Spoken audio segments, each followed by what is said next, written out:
You're listening to Melissa and Lori Love Literacy. For years, you've been DMing and emailing us your burning questions about teaching reading.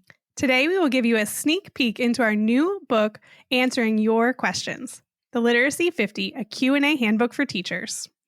We'll share a little behind-the-scenes secrets, a bit about how the book is structured, and we'll even share our favorite burning questions too.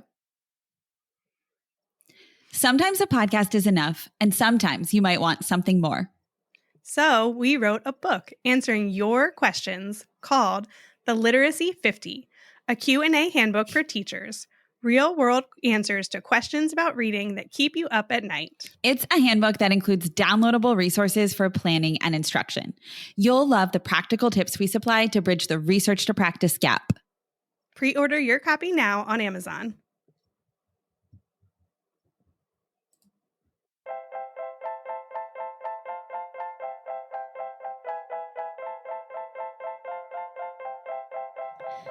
Hi, everyone. Today, we will take a peek behind the curtain of our new book, which is a tongue twister to say, The Literacy 50, a Q&A handbook for teachers, real-world answers to questions about reading that keep you up at night.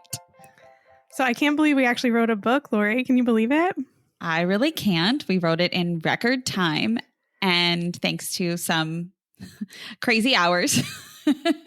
I like to get up very early. And pretty much that is when Lori went to sleep, was when I was waking up to write the book.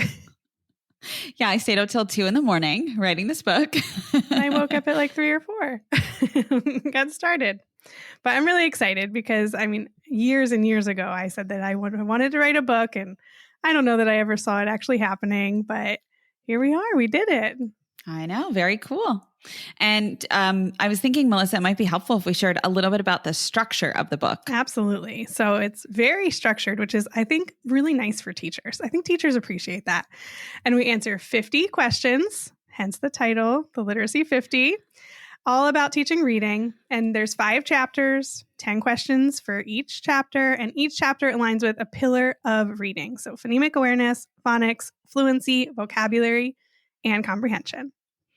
Yeah, and we ask a question and then we share a research-based response and really get practical then and share what we can do in our classrooms to align to research. And my favorite part, this is my favorite, Melissa, we provide printable resources or like go-to strategies that you can just try right away. And of course, we share podcast episodes, right, to align so that everybody can connect and keep learning more. So I thought it would be helpful for us to share some of our favorite questions that we answer in the book. All right, I'll get us started. Okay. Which phonemic awareness skills should I be teaching? In what order and at what grade level? What are sound walls? How are they different from word walls? What are heart words and how do I teach them? What is the relationship between spelling and phonics? If I'm not doing guided reading, what's the best way to approach small group instructional time? What should the other students be doing when I'm teaching small groups? What is the difference between modeled reading, echo reading, choral reading, and partner reading? When should my students and I use each? How do decodable texts build fluency in early readers? What are morphology and etymology, and what do they have to do with vocabulary? How do I teach vocabulary? What are some research-based methods? I keep hearing that we shouldn't be teaching reading comprehension strategies in isolation. What does that mean? What should I do instead? Should I move away from using leveled texts? If so, what should I use instead? What about sustained silent reading? I know there's a lot of pushback. Is there a place for it in the school day? What are the best ways to assess a student's comprehension? Do you have suggestions? And we answer so many more questions about teaching reading in our new book. Yes, and we have a really special person who will be interviewing us. You might know her as the Measured Mom, but her name in real life is Anna Geiger. She's going to be interviewing us on our podcast about our new book. She also has a new book coming out, so we thought it would be a perfect matchup. So be on the lookout for that exclusive interview soon.